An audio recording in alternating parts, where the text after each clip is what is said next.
mide 100.000 años luz, el disco donde están las estrellas y el gas. Nosotros estamos más o menos como a 30.000 años luz del centro.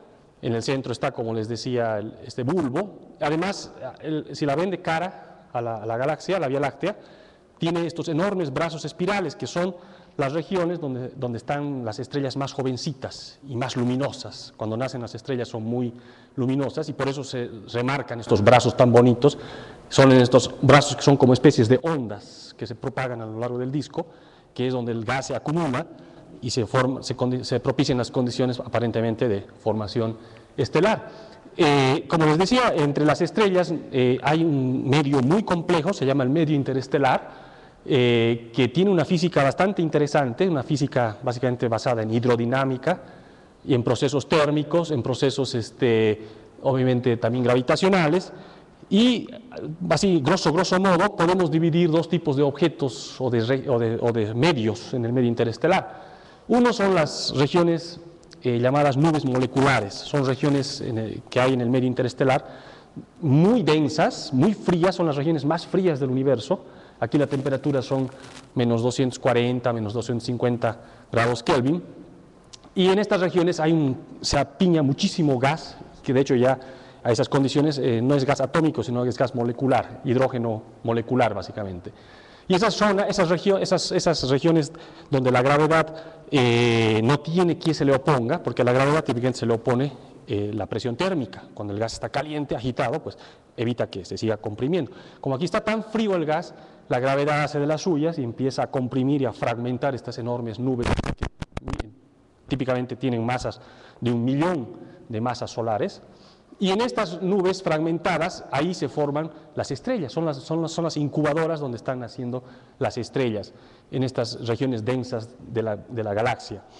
Ahí emergen las estrellas. Y también alrededor de ellas, incluso, se ha visto ya que generalmente alrededor de todas esas estrellas nacientes hay un disco muy denso de gas y de polvo, que supuestamente es el disco protoplanetario. Es el disco del cual luego, por fenómenos otra vez gravotérmicos, se empiezan a condensar en planetas y se formará un sistema planetario. Generalmente todas las estrellas tienen estos discos protoplanetarios alrededor de ellas. Entonces, ¿por qué se repite esto? Y bueno, también en la Vía Láctea hay regiones donde el gas está en forma, regiones asociadas a estrellas que ya han evolucionado. Por ejemplo, ¿qué le va a pasar al Sol? El Sol ahorita está en la mitad de su vida, 4.600 millones de años, y le queda otro tanto. Todos los cálculos de la evolución del Sol nos muestran que le queda otro tanto, está en la mitad de su vida ahorita.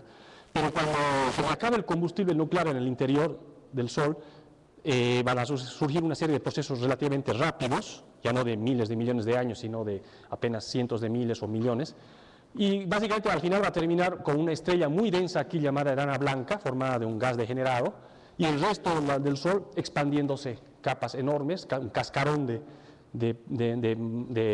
gas expandiéndose, y eso se llama la nebulosa planetaria. Y aquí vemos una nebulosa planetaria, por ejemplo, de esas hay cientos o miles que se observan en la Vía Láctea.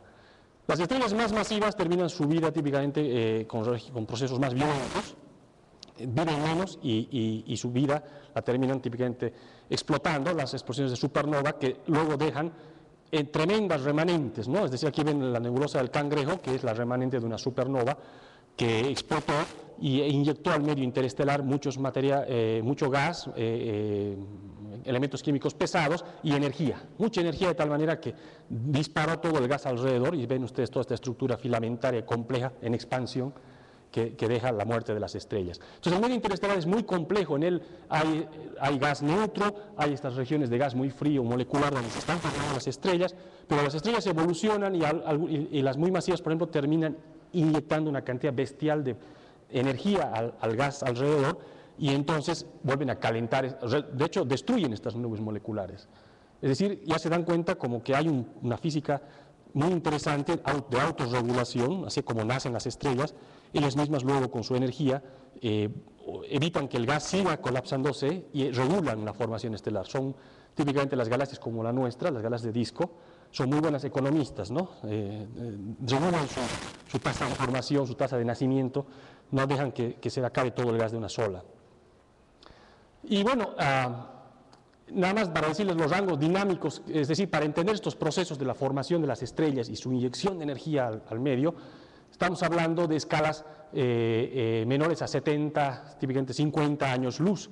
Sin embargo, toda la galaxia mide 100.000 años luz. Entonces, para entender todos los procesos físicos que hay en la galaxia, tenemos que resolver regiones del orden de 50 años luz, pero al mismo tiempo tenemos que tener la física de todo el sistema, que son 100.000 años luz. Entonces, es lo que se llama un rango dinámico. Para hacer simulaciones, para entender toda la física, hay que tener en cuenta esas escalas tan chiquititas que su efecto luego puede ser a escala global muy fuerte cuando explotan estas estrellas, por ejemplo.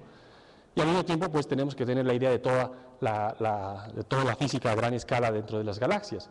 Además, el campo gravitacional, les digo, las galaxias son sistemas autogravitantes. Su propia gravedad los mantiene cohesionados. Y bueno, en realidad se ha descubierto ya desde hace décadas, y es una discusión muy fuerte en la astronomía, en la física, por lo menos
masiva de la propia galaxia óptica, ¿no?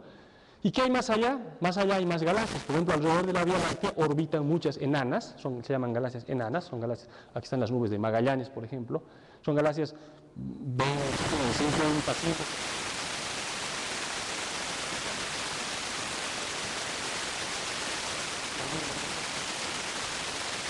Canibalismo galáctico. Y bueno, así le llaman. Nuestra galaxia gemela más cercana es Andrómeda, es una galaxia un poquito más grande que la nuestra, y esa está a más o menos más de 2 millones de años luz de distancia. Ya 2 millones de años luz. Andrómeda también.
una única galaxia, 2 veces más grande obviamente que la Vía Láctea, y de forma esferoidal.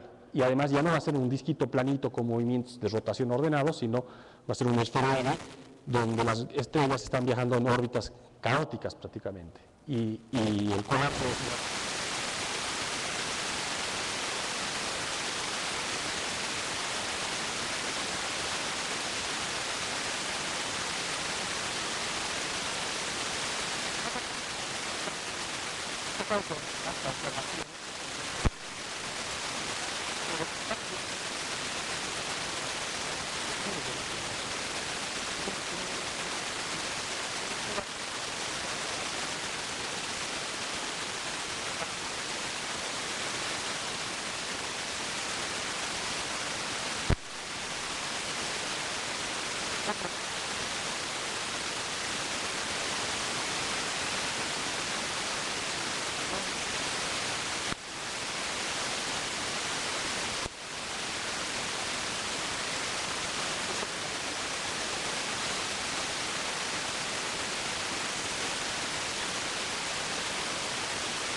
la gravedad del grupo local mantiene cohesionado.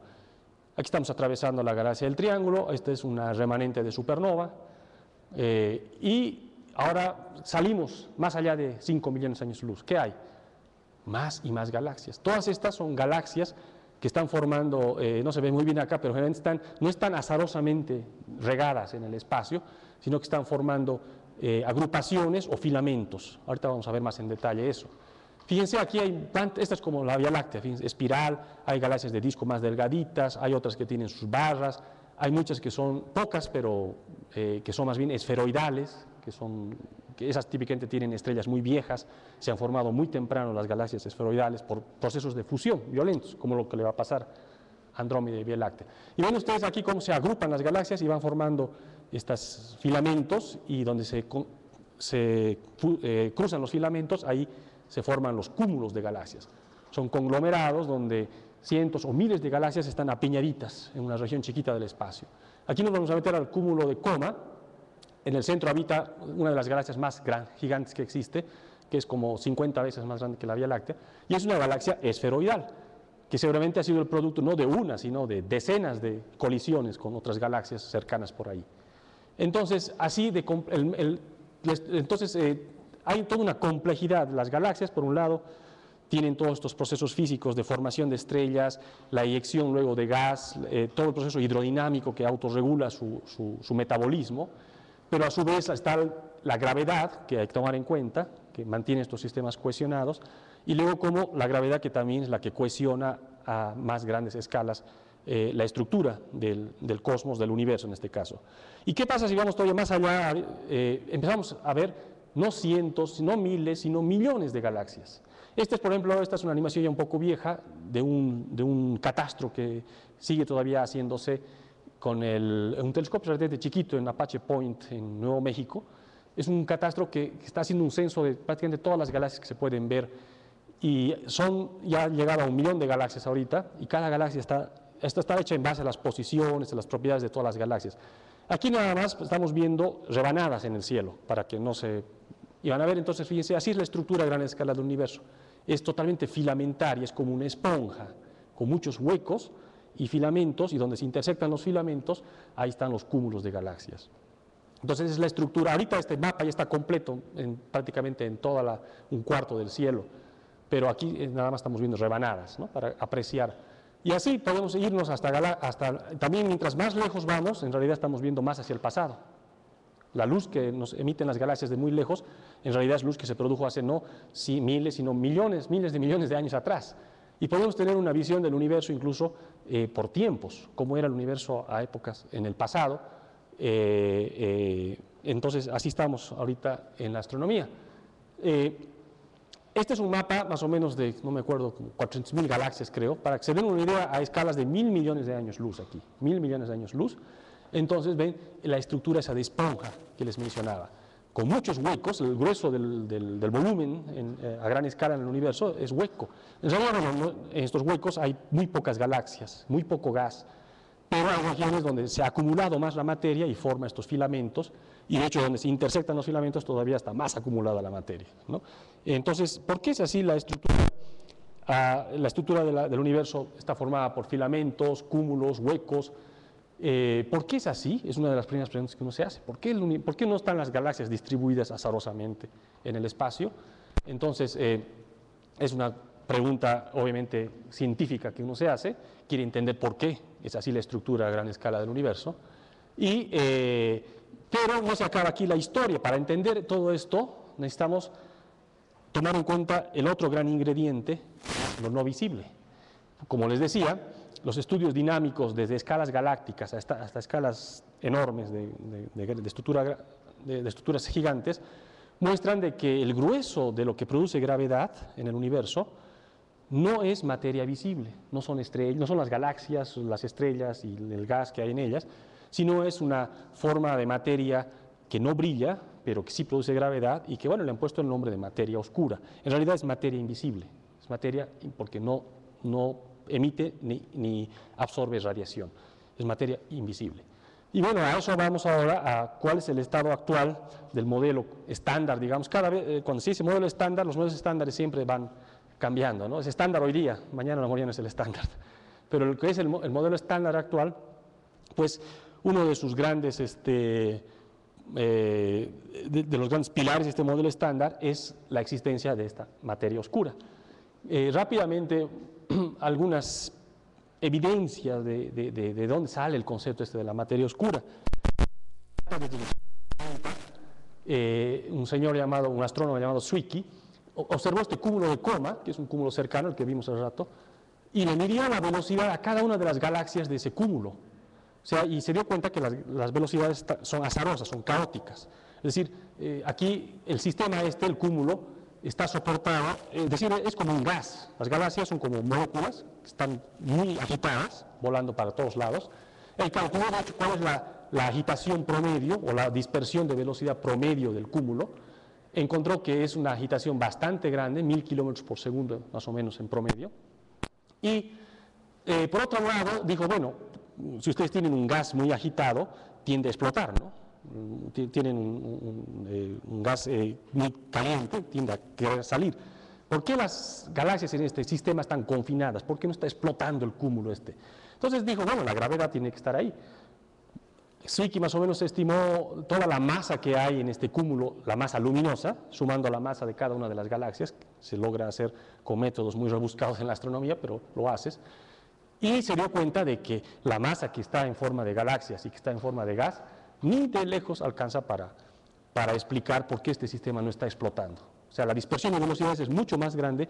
En términos físicos, la fuerza gravitacional que podemos estimar por la dispersión de velocidades es muchísimo mayor a la fuerza gravitacional producida por toda la materia luminosa. Entonces, y eso implica que la masa dinámica de este sistema es mucho mayor que la masa luminosa.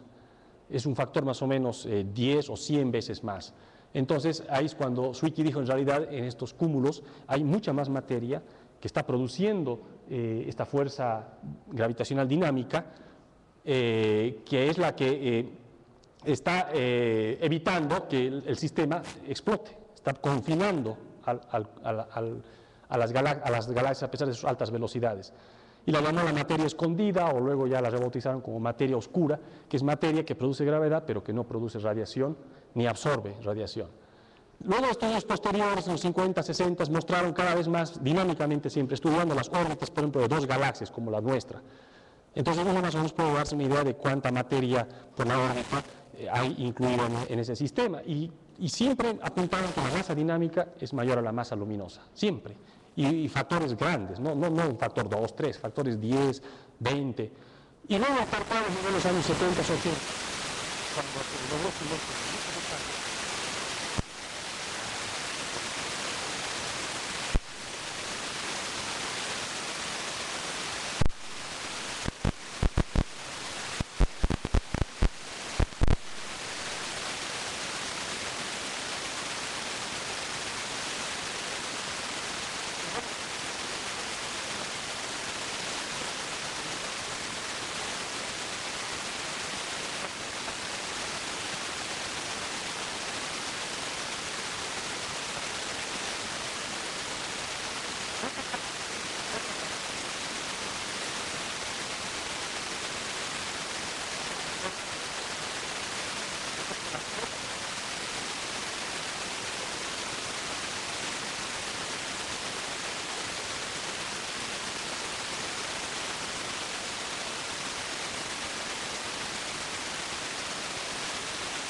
el proceso sencillo.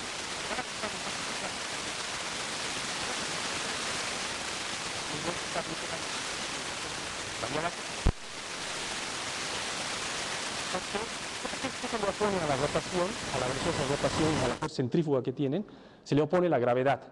Y si ustedes suman toda la fuerza gravitacional que hay debido a la masa luminosa, las estrellas al gas, pues ni de lejos alcanza, es mucho menor que la fuerza gravitacional inferida por su velocidad de rotación. Las galaxias tendrían que estar rompiéndose. Entonces, otra evidencia de que tiene que haber mucha más materia que está manteniendo al sistema en equilibrio, la materia oscura otra vez en acción. Y en este caso, como se tiene un perfil radio por radio, se puede incluso inferir cómo está distribuida esa materia oscura. Y se llega a la inferencia de que incluso estas curvas de rotación se extienden mucho más allá de la galaxia óptica, donde están las estrellas, con gas o con galaxias satélites. Se puede trazar la órbita de esas galaxias satélites muy lejos, y esas nos dan una idea de cómo es la distribución gravitacional que está produciendo esas órbitas.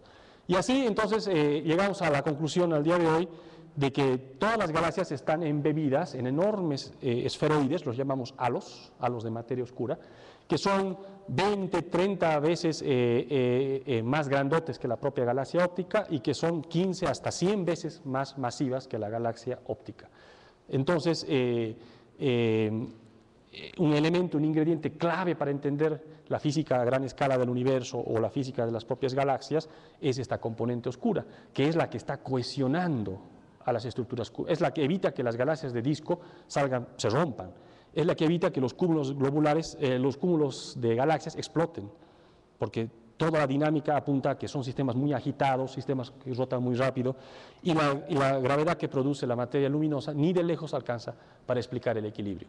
Y si por si fuera poco, más en la última década han surgido estas técnicas que usan la lente gravitatoria, que es un fenómeno predicho por la teoría general de la relatividad de Einstein, que simplemente dice que donde hay una concentración de masa, una luz de fondo, el rayo de luz, se curva, porque en realidad es el espacio-tiempo el que se está curvando, y entonces una estrellita de fondo, si por ahí atraviesa una estructura de masa, no importa de qué sea, luminosa, oscura, algo que produce gravedad, entonces ahí el espacio-tiempo está curvado y la luz de la estrellita de fondo se deflexiona como una lente óptica, es una especie de lente, por eso se llama lente gravitatoria.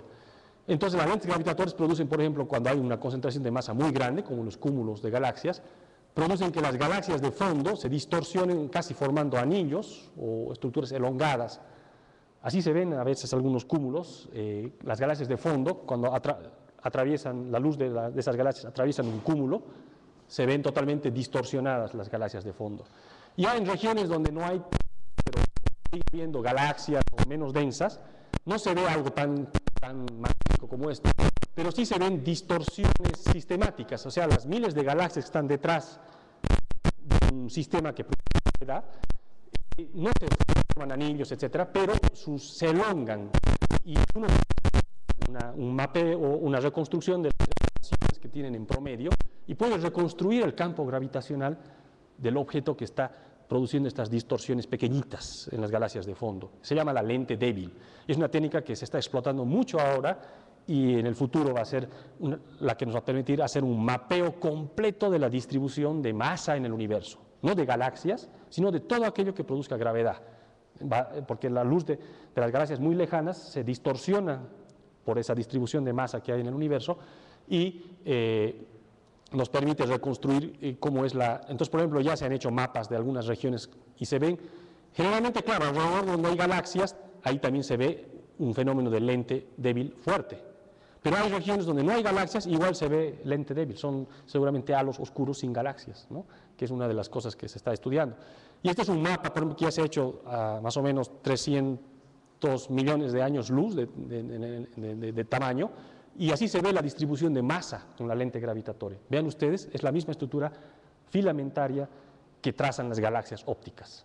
Seguramente aquí no sabemos qué, o sea, puede ser materia luminosa, oscura, pero algo está produciendo estas deflexiones en la reconstrucción que hacemos de la curvatura, en cierta manera, del espacio-tiempo, que está asociada a concentraciones de masa. Así se ve entonces el universo con esta técnica de lente. Entonces, para resumir, la materia oscura es la que parece imprimiendo esa estructura filamentaria a gran escala en el universo. Y las galaxias simplemente están habitando en los pozos potenciales de esta estructura de materia oscura. Entonces, la materia oscura, ahora, ¿por qué la materia oscura tiene esa estructura filamentaria? Eso es relativamente fácil explicarlo, vamos a ver eso. En realidad, la materia oscura no es gas, no es un sistema colisional como el gas normal, que hay choques, es mucho más complejo. La materia oscura, lo único que importa es la gravedad. Entonces, es fácil mostrar que además la gravedad siempre es atractiva y siempre tiende a colapsar en una dirección. Por ejemplo, si ustedes tienen un elipsoide al principio, ese elipsoide se colapsa más rápido en el semieje menor, porque ahí es más fuerte la gravedad en el semieje menor. Se colapsa, se achata y forma lo que se llama un pancake, una tortilla, si hablamos en México, ¿no? Se forma una estructura muy aplanada, pero luego esa estructura obviamente no es un círculo perfecto, es también una elipse. La elipse esa se colapsa en su semieje menor y se forma entonces una estructura filamentaria, un espagueti. Y luego el espagueti pues tenderá a colapsarse en su único eje que le queda, que es a un punto, a un dulce o algo, hablando de comida, ¿no? Ya da hambre, ¿no? Entonces, el colapso gravitacional siempre escoge un semieje, que es donde se acelera más y más y más la gravedad. Entonces, la estructura del universo por eso son enormes pancakes, paredes las llaman.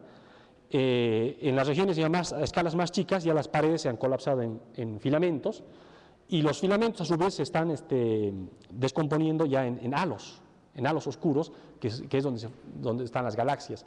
Y donde se interceptan esos filamentos, además ahí fluye mucho más, por todos lados la gravedad actúa y ahí se forman conglomerados, cúmulos de galaxias. Entonces, si la gravedad domina y la materia oscura, más bien la materia oscura domina y para ella solo importa la gravedad, es fácil entender, bueno, no es tan fácil, costó décadas de estudio. Primero empezaron estudios típicos, ¿no? Los soviéticos, analíticos, ¿no? Todo esto lo calculó Zeldovich y su grupo analíticamente, o sea, con pura física mecánica analítica, ¿no? Todo el proceso de cómo se forman las estructuras a gran escala, etc. Pero luego se hizo necesario, en muchos aspectos, para entender ya más a fondo porque es un proceso gravitacional altamente no lineal. Se colapsan las estructuras chiquitas, pero al mismo tiempo se están colapsando los filamentos y al mismo tiempo las paredes, todo está interactuando con todo. Entonces no es trivial resolver este sistema, ya si quieres en detalle. Entonces para eso se hizo necesario las supercomputadoras. Entonces, ahorita voy a ir a eso más en detalle. Nada más déjeme culminar esta parte, espero haber un poco convencido en pocos minutos de que a las observaciones astronómicas muestran la necesidad, o más bien infieren la existencia de enormes cantidades de materia que forman esta estructura filamentaria y que se le ha puesto el nombre de materia oscura, astronómicamente porque es materia que no brilla, pero conceptualmente es más bien materia invisible, materia que no interactúa con la radiación, pero que produce gravedad, y es la que le imprime, de hecho, la estructura al universo. También en la última década ha sido una década asombrosa en cuestiones de cosmología. La cosmología debe ser la cenicienta de las ciencias, porque hace 10, 20 años, los cosmólogos nos dicen cómo es el universo con una precisión del 100%, ¿no? Es decir, con una imprecisión del 100%, nada estaba bien determinado, no sabíamos ni en qué universo vivíamos, si era que se iba a expandir por siempre o si iba a recolapsar, pero en la última década las observaciones astronómicas han permitido hacer de la cosmología una ciencia de alta precisión. Ahorita hay muchas ramas de la física que envidian a la cosmología. Es una cenicienta realmente, ¿no? Como cenicienta. ¿Por qué? Porque, bueno, se ha logrado llegar a tener alta precisión, pero como toda una ciencia, cuando ya llegamos a tener una visión, haber determinado con precisión muchas cosas que eran lo que se planteaba originalmente, lo que llegamos a entender nos abre nuevos horizontes y abrimos cajas de Pandora, ¿no? Y otra vez estamos como en cero parecería, pero no, así avanza la ciencia, ¿no? Primero tienes que llegar a tener una visión clara, precisa de algo y luego eso te permite seguir el siguiente escalón. Y así está pasando en la cosmología. Aquí les muestro, bueno, ya sabemos con muy buena precisión que vivimos en un universo con geometría plana, euclidiana, afortunadamente. Si no resolver las ecuaciones en geometrías no euclidianas es mucho más complicado, ¿no? Entonces, a gran escala, la geometría es plana. Es decir, nuestro universo tiene justo la cantidad de materia y energía como para tener a gran escala, ¿no? A gran escala la geometría plana y además con una dinámica que es tal que no se va a recolapsar. Entonces, las mediciones de cuánta materia hay en el universo se llama la omega, no es nada más que la densidad en promedio que hay en un volumen enorme, va muestreando diferentes volúmenes en el universo, y uno encuentra cuál es la densidad promedio entre la densidad crítica. Una densidad crítica es la densidad justamente para tener el caso plano, el caso de un universo que se expande por siempre, pero cada vez más lento, se llama el caso crítico. Entonces, los astrónomos estudiando las dinámicas, los movimientos de las galaxias a gran escala, estudiando muchos los cúmulos de galaxias, etc., en este triángulo cósmico, que es un triángulo de 3 parámetros nada más, en realidad son como 18 parámetros los cosmológicos, pero estos son los más importantes, ¿no? Entonces, aquí está, omega 1 es el universo justamente donde tenemos el universo crítico. Omega menor a 1 significa que hay menos materia de la que se requiere para mantener al universo con geometría plana y en el caso crítico. Estos universos con omega menor a 1 son universos abiertos, que se tendrían que expandir por siempre y su expansión no se está frenando tan rápido como en el caso omega 1, por ejemplo. Y los omegas mayores a 1 son universos que se van a recolapsar. Hay mucha materia y la materia, como es atractiva, hace que el universo en un momento no solamente deje de expandirse, sino que se colapse. Las observaciones muestran que la densidad de materia que hay en el universo es del orden del 30%, 28%. Es decir, sería un universo con déficit de materia para el caso crítico. Estaríamos en esta franja de acá. Pero observaciones de tipo mucho más complejas nos muestran que la geometría del universo es plana. Es decir, aquí tenemos la omega k, 0 significa, este es el parámetro que mide la curvatura del espacio. Y el espacio, las observaciones especialmente de la radiación cósmica de fondo, nos muestran que el universo tiene que ser plano. De hecho, la radiación cósmica de fondo es uno de los logros intelectuales más asombrosos de la humanidad. Es una radiación que baña todo el universo, todo el cielo. Aquí está ahorita, más o menos están las microondas. Cuando ustedes encienden su televisor, parte del ruido ese que cuando no captan ningún canal, la estática que ven, es la radiación cósmica de fondo. Esa radiación proviene del universo bebé, cuando el universo tenía apenas 380.000 años, al día de hoy tiene 13.800 millones de años, y era cuando el universo, la materia y la radiación todavía era tan caliente la radiación, que todo el tiempo estaba interactuando, no dejaba formar los átomos, todo el tiempo estaba rompiendo los átomos. Y entonces en esas épocas anteriores a la época cuando se produce esta radiación, el universo era una sopa de partículas y radiación muy uniforme. Y al día de hoy podemos hacer un mapa de cómo era esa radiación. Estamos viendo el universo prácticamente en su estado fetal, digamos, ¿no? Y ya con más detalle, en realidad, se logró descubrir que en realidad esa radiación no está tan uniforme, afortunadamente. En realidad, hay lugares un poquito más fríos, lugares un poquito más calientes. Esas diferencias son muy pequeñas, son del orden de 10 a la menos 4, 10 a la menos 5. O sea, para fines prácticos es como si fuese todo homogéneo, toda la misma temperatura, pero hay pequeñas desviaciones de eso, que ustedes las ven acá en este mapa del cielo, de radiación de fondo. Entonces, la idea es que de estas pequeñas perturbaciones, porque yo estoy hablándoles de temperatura, ¿qué tiene que ver eso con la densidad? Es que como en esa época estaba la materia acoplada a la radiación, la temperatura de la radiación nos dice, en cierta manera, la densidad del plasma, materia, radiación. Entonces son perturbaciones en densidad, si quieren. Entonces la idea es cómo de esas perturbaciones que las vemos, las fotografiamos ahí en el cielo, que eran muy tenues, es decir, eran una 100 milésima, una millonésima más densas o menos densas que el promedio. De esas perturbaciones tenemos que entender ahora cómo han ido evolucionando en un universo en expansión para formar este universo de galaxias que les presenté hace rato. Se ha mostrado aquí otro efecto muy interesante, que estas perturbaciones en realidad nacen del universo muy temprano, el universo inflacionario, 10 a la menos 33 segundos, cuando el universo ni siquiera eran partículas y campos, sino que eran fluctuaciones cuánticas del vacío. No voy a entrar en detalles. Son esas fluctuaciones cuánticas del vacío las que luego, cuando se convierten en clásicas, dan origen a las perturbaciones en densidad, que evolucionan primero en un régimen tranquilito, lineal. Ahí sí se puede estudiar con física analítica cómo evolucionan, es decir, cómo la densidad de estas fluctuaciones va creciendo, y al final para tener esto, ¿no? Y se ha mostrado de que si en el universo habría nada más materia bariónica es la materia luminosa, la que forma átomos, la que interactúa con la radiación. Si habría materia bariónica nada más, estas perturbaciones, por lo menos las que tienen escalas galácticas o un poquito más grandes, todas esas perturbaciones más chiquitas que de grupos de galaxias para abajo, se hubieran borrado en esta época caliente del universo. Vaya problema. Es decir, si la inflación se hizo el esfuerzo por sembrarlas, por crear estas perturbaciones, cuando la radiación es tan caliente, no deja que estas perturbaciones, con su propia gravedad, sigan haciéndose más densas. Y no solo no las deja, sino que las plancha, por lo menos las de escalas galácticas. Entonces, si hubiera en el universo nada más materia bariónica, no habría cómo explicar de dónde salieron las galaxias, porque las semillas de esas galaxias en estas épocas calientes del universo, muy tempranas, estamos hablando aquí de los primeros minutos o segundos, se planchan por la presión de la radiación que es muy fuerte en esa época.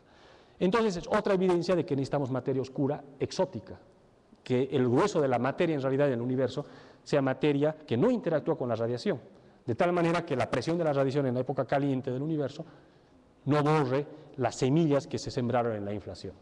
Otra evidencia indirecta.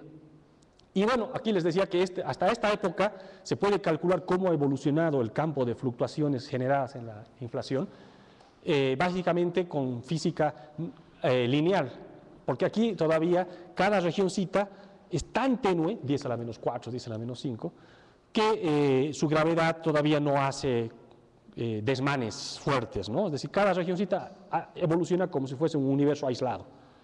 Tomamos una región dada, es un poquito más densa que el promedio, y bueno, su gravedad es muy tenue y simplemente la región se va haciendo más densa a medida que el universo se expande, porque ahí se acumula más y más materia, pero linealmente, estamos en la región lineal. El problema es ya luego cuando entramos en las fases, cuando esas perturbaciones ya se hacen muy densas, y entonces empiezan a atraer de un lado, de otro, más materia, y la materia esa a su vez atrae otra, y se vuelve un proceso altamente no lineal. Entonces, bueno, me olvidé decirles de que, porque en este triángulo cósmico les decía de que la densidad de materia es más o menos 30%, la curvatura es plana. Entonces, para que la curvatura sea plana necesitamos que la densidad de materia y energía sea 1, o sea la crítica. Entonces, estas observaciones ya indicaban de que había un problema, tenía que haber algo más en el universo que no es materia, que está haciendo que la curvatura se haga cero. Y hace una década, un poco más de una década, los astrónomos empezaron a observar cómo era la expansión del universo en el pasado y se dieron cuenta que hacia el día de hoy nos estamos acelerando en la expansión. En vez de estar frenándose la expansión, se está acelerando. Y eso significa que hay una componente, la tercera componente, que se llama la energía oscura, en su expresión más sencilla es la constante cosmológica. Y esa constante cosmológica al día de hoy es del orden del más o menos 70%. O sea, 70 más 30 hacen el 100% para cerrar el universo, para hacerlo plano. Entonces, el universo actual es un universo bastante extraño. Bueno, les decía, sabemos que el universo está en expansión desde las épocas de Hubble, Einstein predijo con su teoría de la relatividad que el universo no puede ser estacionario, tiene que estar cambiando, tiene que estar o expandiéndose o colapsándose. Las observaciones de Hubble mostraron que estamos en un universo en expansión, pero más recientemente, como os decía, siempre se creía que estaba en expansión, pero cada vez se iba frenando. Pero estos descubrimientos de la última década muestran que recientemente, desde que el universo tiene más o menos el 60% de su edad actual, de estar frenándose la expansión, pues, pasó a acelerarse. ¿Por qué pasó a acelerarse? Porque hay una componente que no es gravitacional, que no es materia, ni oscura, ni luminosa, ni nada, no es materia, porque la materia siempre frena. Entonces es una componente que le han puesto el nombre medio apresurado de energía oscura, que es repulsiva, que repele y hace que el universo a gran escala se acelere cada vez más rápido en su expansión. Y bueno, recibieron el premio Nobel los astrónomos, los grupos que hicieron este descubrimiento. Y así es la asombrosa composición de nuestro universo. Solo 4,5% es la materia luminosa, la que forma átomos, humanos, planetas, estrellas, galaxias, todo lo que interactúa con la radiación, es solo el 4,5%. Esta materia es muy compleja, es materia que choca, produce choques, que se calienta, que se enfría, que se condensa, es muy compleja, ¿no? La materia bariónica. Nosotros somos la cosa más compleja que conocemos nosotros mismos, ¿no? 22,5% del universo está hecho, es decir, como 5 veces de la materia oscura. Es una materia más sencilla aparentemente, porque esa ya no sufre procesos de colisión, ni de disipación, ni de calentamiento, ni nada, pero tiene gravedad. Y es la gravedad de ella la que acuña, la que le da la forma a la estructura a gran escala del universo y la que permite que las galaxias estén en equilibrio. Y 73% es todavía algo más extraño, es ese medio repulsivo que está haciendo que la aceleración a gran escala del universo, que la expansión del universo sea acelerada. Y además esa parece ser que es uniforme, esa no forma estructuras, esa componente oscura, llamada energía oscura. Son los grandes retos de la ciencia actual, entender qué es la materia oscura, qué es la energía oscura. Y bueno, ahorita hay proyectos astronómicos multimillonarios con muchos países, muchos grupos, que están tratando de poner todo tipo de pruebas, de test para dar mayor información sobre qué es esta energía oscura y qué es esta materia oscura. Por lo pronto, tenemos nosotros que entender cómo se forman las estructuras del universo. Las galaxias son como los eslabones perdidos en la historia del universo. Tenemos el universo temprano, caliente, cuya observación es la radiación cósmica de fondo, es el fósil más antiguo que tenemos en los humanos para entender cómo era el universo tempranito. Era un universo muy homogéneo, muy caliente y donde ni siquiera existían los átomos. Toda la radiación todo el tiempo estaba rompiendo los átomos y era un universo de partículas y radiación. Pero ¿cómo pasamos ahí al universo actual? Pues para entender todo ese proceso tenemos que entender cómo se han formado sus estructuras, que son las galaxias, los grupos, los cúmulos de galaxias.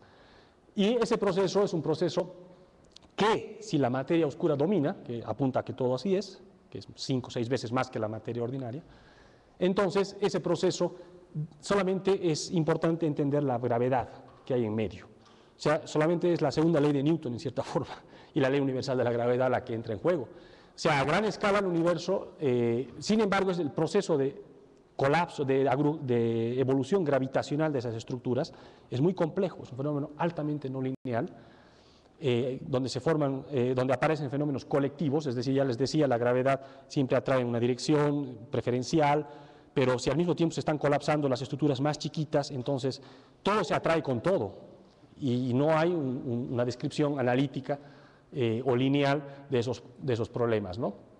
Entonces, como les decía, para resumir, digamos, hasta 380.000 años de vida, el universo estuvo en su régimen caliente, desde la inflación hasta la radiación cósmica de fondo, donde las perturbaciones, las estructuras, eran totalmente lineales, es decir, su amplitud, su contraste de densidad era muy chiquito, 10 a la 4, 10 a la menos 4, 10 a la menos 5. Pero ya a partir de estas épocas, después de la recombinación, cada vez la gravedad hace que estas regiones sean más y más densas, y ya cuando el delta, el contraste, la amplitud, contraste de densidad llega a ser mayor a 1 o mucho mayor a 1, la cosa se pone mucho más complicada. Afortunadamente, solo gravedad para entender la primera fase de la formación de las galaxias y tener el universo y reproducir el universo al día de hoy. Entonces, ya no tengo tiempo para entrar en detalles, simplemente Esto me lo paso rápidamente. Entonces, el problema es cómo evoluciona ese campo de fluctuaciones, de perturbaciones sembradas en el universo muy, muy temprano. Entonces, primero tienen su régimen lineal, donde evolucionan, como les decía, linealmente, pero luego ya entramos al aspecto, cuando ya estas perturbaciones son muy densas, cómo evolucionan ahora no linealmente. Se han hecho muchos enfoques analíticos, por ejemplo, nada más considerar una única esferita en un universo en expansión. Entonces, esa esferita, como llega un momento que al principio se está expandiendo igual que el universo, porque es muy poco densa, es igual casi de densa que el universo, pero luego, como es un poquito más densa, ella empieza a comportarse como un universo cerrado. Entonces, mientras el universo sigue expandiéndose, esta llega a un máximo y luego por su propia autogravedad, ¡pum!, se colapsa. Y ese proceso de colapso es un proceso violento, altamente no lineal. Obviamente no va a terminar en un punto, sino que las partículas empiezan a adquirir dispersiones de velocidades y terminan en una esfera de un tamaño determinado. Las condiciones iniciales del proceso de formación de estructuras nos la da cómo era el campo de fluctuaciones en esta época de la recombinación. Y todo apunta a que era un campo tal que, mientras vamos a, esto es escala en masas, o puede ser en radio también, aquí son, por ejemplo, la escala de la Vía Láctea está más o menos por acá, por aquí más o menos, es que son escalas más chiquitas, escalas cada vez más chiquitas. Entonces, este eje es el contraste promedio de densidad en esta escala que tenemos en la época de la recombinación, cuando todavía era muy tenue el campo de fluctuaciones. Pero así nació el campo de fluctuaciones, así la inflación y el Big Bang y todo esto hizo de que el campo de fluctuaciones original sea que mientras más chiquita la escala, es más denso, pero no mucho más denso. En fin, aquí estamos barriendo 11, 12 órdenes de magnitud y la amplitud está cambiando menos de un factor 2, 3, digamos. O sea que es casi plano esto. O sea, las estructuras muy chiquitas tienen casi la misma densidad que las estructuras más grandes. Ya a escalas muy grandes, ahí sí se cae. Hay escalas ya de cúmulos de galaxias, esto ya ahí sí se cae mucho la densidad promedio de acuerdo a la escala. Esas son las condiciones iniciales del problema. Entonces, y solamente es puro materia, digamos, lo que domina es la gravedad, porque domina la materia oscura. Entonces, el problema de entender cómo de este mar de fluctuaciones que tienen esta amplitud versus su escala, cómo llegamos a las galaxias al día de hoy. Y bueno, este problema lo empezaron a abordar en los años 80 con simulaciones numéricas de n-cuerpos, varios grupos, entre ellos el que más ha destacado, el grupo de Simon White y Carlos Frenk. Carlos Frenk es mexicano, estudió en esta facultad, es ahorita líder de un instituto allá en Inglaterra. Y bueno, ellos empezaron a hacer simulaciones en esa época, en los 85, 86, es el artículo 85, eran 30.000 partículas, era una caja de 30.000 partículas, y dejaban que cada partícula interactúe con las demás gravitacionalmente, según la ley de Newton, básicamente, ¿no? Al día de hoy, este mismo grupo ya han sacado simulaciones, ya no con 30.000, sino con 10.000 millones de partículas, y en cajas de enormes, pedazos enormes del universo, como vamos a ver ahorita. Y bueno, la astronomía en este rama, poco a poco se ha convertido en astronomía computacional, ¿no? Es decir, hacer todas estas simulaciones y luego observarlas como observaría un observacional y ver cómo ha ido el universo cambiando en el cielo, incluso también cómo se han dado, ¿no? Entonces, las simulaciones numéricas se han vuelto una herramienta fundamental para conectar entre realidad y teoría. Y bueno, el problema, les decía, de la formación de estructuras en el universo es un problema básicamente basado en su primera fase en gravedad, porque la materia oscura es la que domina, es la que produce la gravedad. Esa materia es no colisional, no hay choques, no hay calentamientos, enfriamientos, pero es altamente no lineal. Y para atacar el problema necesitamos lo que es los n-cuerpos. En principio podemos resolver el problema de la evolución gravitacional de un sistema de partículas, donde podemos definir la función de distribución de las partículas por sus posiciones, velocidades y cómo cambian en el tiempo, con la famosa ecuación de Navier-Stokes. O más bien, en un sistema más general, el sistema de ecuaciones de Poisson-Vlasov. Es decir, nos dice cómo cada partícula va cambiando su distribución en el tiempo, pero a su vez todas las demás partículas están actuando sobre ella. Están creando un potencial gravitacional que lo podemos describir con la ecuación de Poisson. Entonces, es un sistema altamente no lineal y podemos meter cientos, miles de millones de partículas y resolver esto pues es imposible. Es una ecuación altamente no lineal. Entonces, el enfoque que se hace es el enfoque de los n-cuerpos, que es como que muestrear hacer tiradas, es como si hubiéramos hecho un muestreo nada más de un conjunto, un subconjunto de partículas, y las resolvemos simplemente a nivel de, discretizamos el sistema, ya no es un sistema continuo como la ecuación de Poisson-Blasov, la discretizamos y nada más vemos cómo cambia la aceleración de la partícula I, dado el potencial gravitacional de todas las partículas, que está dado por la sumatoria obviamente de todas las partículas.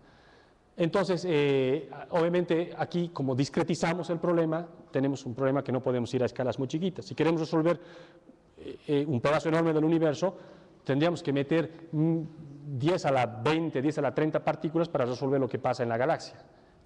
Entonces cuando queremos hacer un pedazo muy grande del universo, tenemos que prescindir de resolución.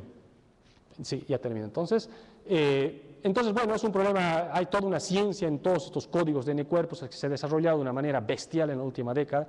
Además, a medida que el poder de cómputo aumenta, cada vez podemos tener acceso a más partículas. Aquí les muestro cómo con los años ha ido aumentando el número de partículas que podemos calcular debido al avance de los procesadores en las computadoras, ¿no? Y les decía, empezaron con 100 partículas, en los 80 y tantos eran como 30.000 partículas, y aquí están diferentes simulaciones que se han ido haciendo. Esta es la famosa ley de Moore, que dicen que cada 18 meses se duplica el poder de cómputo, ¿no?, de los procesadores. Entonces, fíjense, las simulaciones numéricas, gracias a los métodos eficientes que se han empezado a creer, están evolucionando más rápido que la ley de Moore. De hecho, esta simulación del milenio se salió bastante de la ley esta. Y al día de hoy hay simulaciones que andan por acá. O sea, que tienen más. Esta es, por ejemplo, la simulación del milenio que les mencioné con Carlos Frey, Simon White. Es un pedazo enorme del universo. Y lo que ven acá ustedes es al día de hoy cómo se vería la estructura filamentaria de pura materia oscura. Aquí no hay galaxias, es pura materia oscura. Y ven cómo se imprimió esta estructura de filamento, de huecos, que obviamente luego el gas ordinario, que es poquitito, va a ser atraído gravitacionalmente a los potenciales gravitacionales estos, y ahí se formarán las galaxias ya luminosas que vemos. Entonces, vean ustedes cómo esta simulación numérica que tiene 10.000 millones de partículas ya puede darnos una idea de cómo es el universo a gran escala, partiendo de ese mar de fluctuaciones, pura gravedad, con sistema altamente no lineal, llegamos a tener este mapa del universo actual, que lo podemos, suponiendo que en cada una de estas estructuras va a haber una galaxia, podemos compararla con el universo observado. Y es muy similar, es muy, muy parecida.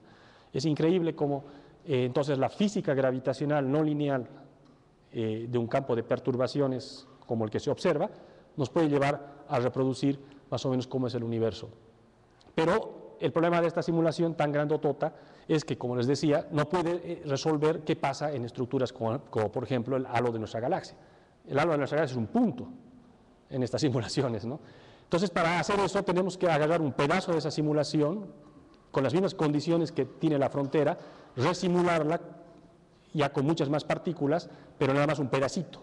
Y entonces ahí ya, resimulando con las condiciones a la frontera que nos dio la simulación más grandota, podemos hacer un zoom y resimularlo otra vez con N-cuerpos y ver ahora cómo es la estructura de un halo, por ejemplo, como de la Vía Láctea. Y sería una cosa así, llena otra vez a su vez de subhalos. Aquí se estarían formando las galaxias enanas seguramente, solamente que hay muchas acá, no se ven tantas enanas. Entonces hay muchos halos que no han formado jamás galaxias en su interior. Y es uno de los grandes retos de la astronomía, descubrir esta población de halos oscuros sin galaxias en su interior. Si se descubre eso, ya se demostró la validez de todo este escenario de materia oscura, ¿no?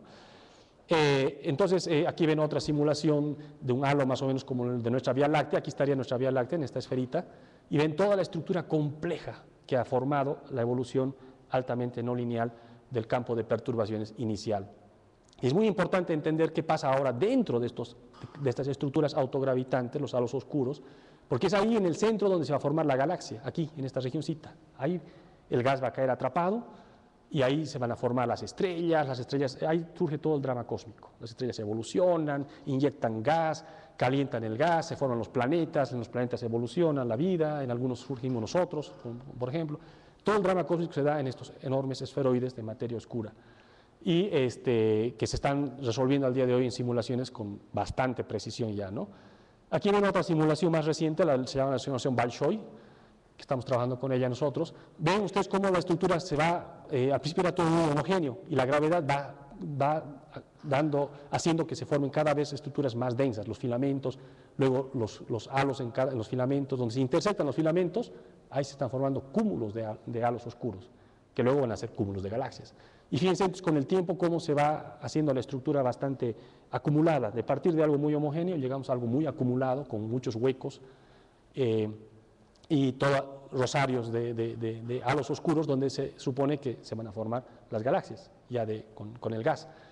Y bueno, y todo el proceso gravitacional que les decía, que Sreldovich lo hizo analítico, se lo estamos viendo en las simulaciones. Pancakes, filamentos, halos. Cuando comparamos las observaciones con las simulaciones es increíble el acuerdo, casi no se puede distinguir cuál es una de otra. Y bueno, el punto es, ya no tengo tiempo para decir esto, de que también depende qué tipo de materia oscura le metamos, qué partículas metamos en estas simulaciones. Si ponemos partículas muy masivas, como las que predice el modelo supersimétrico, los neutralinos, obtenemos un tipo de universo.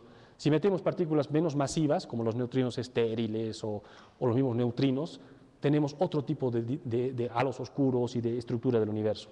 Entonces es muy fascinante esa comunión que hay entre micro y macrocosmos. Las propiedades del microcosmos, de esas partículas elementales que se predicen en la física de partículas, en las teorías supersimétricas, que son las que nosotros creemos que tienen que existir, se revelan en la estructura a gran escala del universo. Eso lo hemos hecho nosotros, nuestro grupo, hemos hecho simulaciones de cómo se vería la estructura de un halo galáctico o de un grupo de halos, usando partículas frías, como neutralinos, o usando partículas tibias, como los neutrinos estériles, y miren, las diferencias son bastantes, ¿no? Aquí este es un halo con mucho más subestructura, más deforme, este es un halo más esférico y con menos subestructura.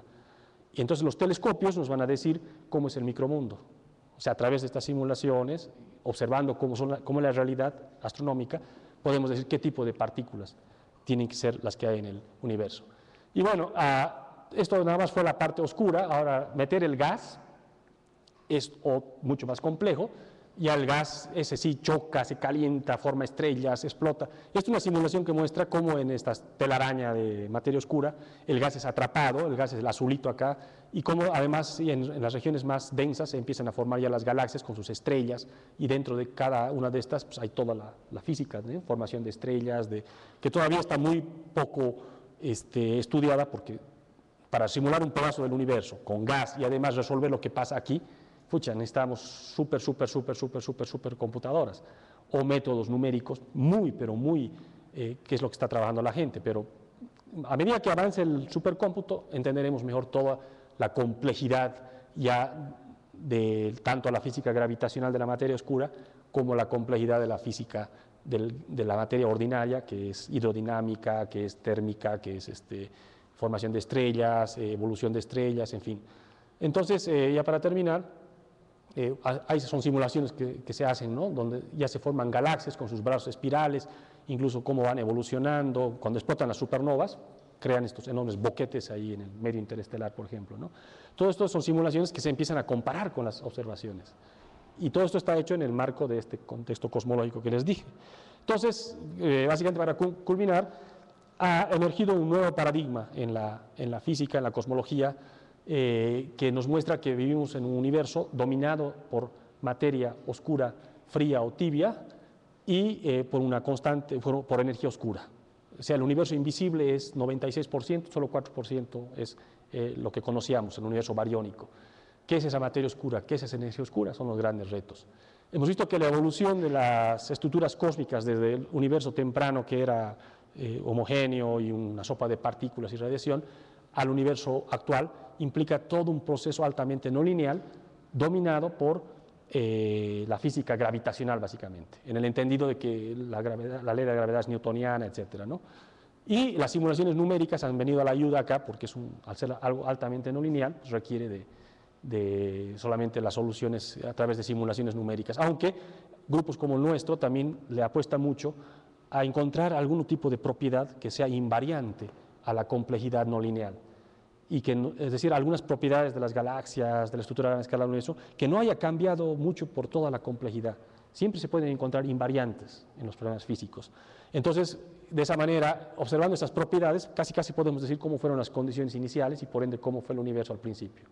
O sea, observando, la cosa es encontrar esas cantidades que no han sido tan afectadas por la evolución no lineal.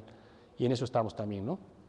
Y bueno, ahorita el reto en este campo de formación de galaxias es la parte hidrodinámica, es decir, meter la materia bariónica en esta parte oscura y entender todo el proceso hidrodinámico, formación estelar, evolución estelar, retroalimentación, y es ahorita donde está clavada la mayoría de los grupos que trabajan en esto.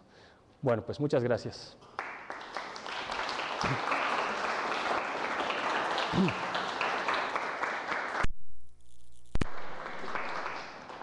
Bueno, tenemos 5 minutos para preguntas.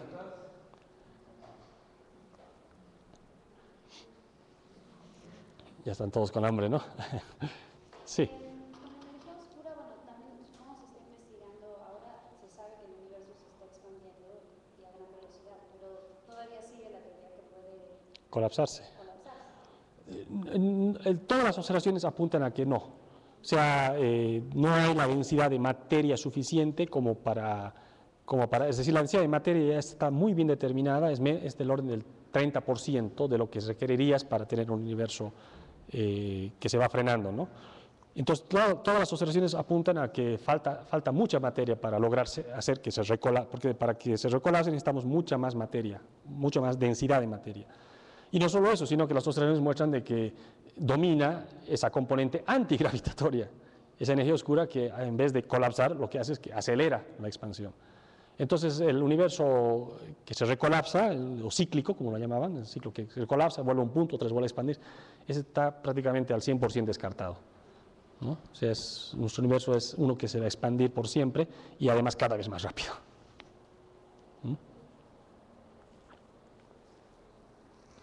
la teoría del Big Bang, de que en vez de colapsarse va a desgarrarse el universo.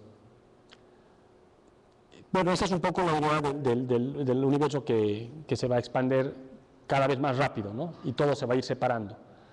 Entonces, es un poco a donde apuntamos, ¿no? A que es el problema del universo que se expande cada vez más rápido, de que de hecho esa expansión es más rápida que la velocidad de la luz, aunque no es una velocidad de transporte de información, no hay que confundir ahí, simplemente es el espacio cómo se estira. Entonces, las galaxias se están alejando cada vez más rápido, de tal manera que cada vez vamos a ir perdiendo del horizonte galaxias, es decir, ahorita es un buen momento para la astronomía, pero de aquí a 7.000, 8.000 millones de años o el doble de la edad que tenemos ahorita como universo, ya vamos a perder muchas galaxias que estamos viendo al día de hoy, porque la expansión es más rápida de lo que la luz puede llegarnos a nosotros, ¿no? Entonces, es ni modo, así es lo que nos muestra que es nuestro universo, ¿no? ¿O tenías otra? Ahí es cuando se destruyó el universo. ¿Perdón? Al acelerarse tanto el universo y desgarrarse, sería como su destrucción o algo así. Más que destrucción, es su desconexión, se va desconectando las regiones causalmente, y bueno, al punto que van a quedar solo las estructuras aisladas, ya colapsadas, ¿no? Gravitacionalmente, como la Vía Láctea, por ejemplo, ya es un sistema gravitacionalmente enlazado, ese no le va a hacer cosquillas, ¿no? Nosotros no sentimos la expansión, ¿no? O sea, la expansión del universo se da solo a escalas muy grandes, donde la gravedad todavía no ha colapsado a los objetos. Entonces, pero lo que va a ocurrir en ese caso es que todo se va a separar y van a quedar como que galaxias aisladas nada más, sin conexión causal unas con otras, ¿no? En dado caso de que se encuentren esas invariantes en el universo, puede haber partes que queden totalmente estacionarias, o sea, algunas partes que ya no tengan tanto movimiento. Las estacionarias son invariantes que no han sido modificadas fuertemente. Por ejemplo, el potencial gravitacional. O sea, el potencial gravitacional que tiene una perturbación, su tamaño obviamente va a cambiar mucho. Primero se expande, luego se colapsa, ¿no? Su distribución de masa también va a cambiar mucho. La gravedad siempre va a tender a ser más denso al centro, pero el potencial promedio gravitacional, M entre R, ¿no? No es la densidad, sino el potencial, podría ser una cantidad que no no ha cambiado, a pesar de toda la complejidad no lineal del proceso gravitacional, podría ser una cantidad, por ejemplo, que no ha cambiado mucho. Entonces, observando al día de hoy el potencial de estructuras cósmicas, de las galaxias, a lo mejor podemos decir, en función de su masa, podemos decir cómo era el potencial original de estas perturbaciones, y bueno, después de una vez que lo sabes, la pregunta es ¿por qué era así? ¿O qué proceso ha dado origen a que a una dada escala tengas este potencial? Y entonces ya entramos a investigar cuestiones fundamentales, ¿no?, del universo. Así nacieron, ¿por qué nacieron las fluctuaciones así, con ese potencial en función de su masa, ¿no?, por ejemplo? Y responder esas preguntas ya nos llevaría a entender qué pasó en la época inflacionaria o quizás antes. Y ahí nos metemos ya. Si la idea es esa, ¿no?, siempre buscar trazadores de fósiles para entender cómo era el universo en épocas donde obviamente no podemos recibir información observacional, ¿no? Entonces, uno de los que proponemos nosotros es algo relacionado al potencial gravitacional, ¿no?, como invariante. ¿Alguna otra pregunta? No. ¿Sí? ¿Y el origen de la materia oscura? Bueno, obviamente esa es otra charla que tendría que haber dado, ya qué se propone para la materia oscura, qué es la materia oscura, ¿no? Obviamente hay propuestas muchísimas. Hay también escenarios alternativos donde todas estas evidencias que les mostraba de la curva de rotación, de la dispersión de velocidades Q, hay mucha gente, grupos que proponen de que en realidad lo que pasa es que la ley de la gravedad que estamos usando no es la correcta. Pueden ser gravedades modificadas, o sea, a escalas o en ciertos regímenes la ley de la gravedad no es newtoniana o relativista, sino es otra. Y va cambiando con la escala o la aceleración gravitacional, etcétera, ¿no? Pero esas teorías pues son un poco predictivas, no pueden demostrar todo lo que, por ejemplo, la propuesta de materia oscura demuestra. Ahora, ¿qué es la materia oscura? Pues lo más probable es que son partículas elementales del sector oscuro en la física de partículas, ¿no? La física de partículas, al día de hoy ya saben ustedes, ya se comprobó la existencia del bosón de Higgs. El bosón de Higgs está muy relacionado con las teorías supersimétricas, y posiblemente en las teorías supersimétricas, por ejemplo, hay muchas partículas que se predicen. Una de ellas es el neutralino, es una partícula más o menos, su masa se estima en 100 gigaelectronvolts, 100 veces la masa del protón. Es una partícula obviamente débilmente interactuante, no interactúa a nivel electromagnético, solo a nivel débil y gravitacional, ¿no? Entonces, si estos neutralinos cumplen todas las propiedades para hacer la materia oscura que necesitamos nosotros para formar galaxias. Hay otras partículas, los acciones, hay otras partículas un poquito menos masivas que los neutralinos, que son los neutrinos estériles, no sé si han oído hablar de ellos, así se llaman, son propuestas que hacen los físicos de partículas, ¿no? Entonces, pero la principal es que se trata de los neutralinos o algo similar, tienen que ser partículas de las más ligeras de las teorías supersimétricas. La supersimetría se requiere aparentemente en la física de partículas. El modelo estándar no explica muchas cosas, y la supersimetría se requiere. Y entonces estas partículas supersimétricas, como los neutralinos, se están tratando de descubrir aquí en la Tierra, porque nosotros los cosmólogos y los astrónomos prácticamente estamos seguros que tiene que ser esa, pero lo que se requiere ahorita es descubrirla aquí, en la Tierra. Y si existen los neutralinos, pues ahorita cada uno de ustedes en promedio 1000 de ellos están atravesándoles por segundo. Como no interactúan con el campo electromagnético de los átomos de los que estamos hechos nosotros, los átomos son huecos básicamente, ¿no? Es decir, es puro campo electromagnético, el núcleo y los electrones son nada, ¿no? Entonces esas partículas atraviesan las moléculas, los átomos sin interactuar, ¿no? No las podemos detectar. Pero ya hay como 20 experimentos muy costosos ahorita en diferentes lugares de la Tierra, en minas, bajo tierra, que están tratando de cazar estas partículas. O sea, básicamente, si una de estas partículas llega a chocar con el núcleo de un átomo, ahí es un choque frontal, hace que el núcleo rebote, eso excita a los electrones, esos electrones al desexcitarse emiten radiación, y alrededor de ellos como paparazzis están los detectores para detectar estas señales que ya se han calculado para qué tipo de átomos, etcétera, tienen que ser producidas por el choque de estos neutralinos, ¿no? Y ya algunos grupos han reportado de que tienen evidencia de detección de este tipo de partículas, pero como saben ustedes en la física, para demostrar algo necesitas 5 sigma por lo menos, para que digas que es un descubrimiento. Y estos experimentos todavía andan 2 sigma, 3 sigma, ¿no? Entonces faltan más años, más tecnología, pero es probable seguro para el grupo experimental que descubra si es que existen estas partículas, ¿no? Y en eso está la comunidad, ¿no? Te digo, hay como 20 experimentos costosos en el mundo detrás de la detección de los neutralinos o partículas similares. Bueno, pues un fuerte aplauso. Gracias. Gracias.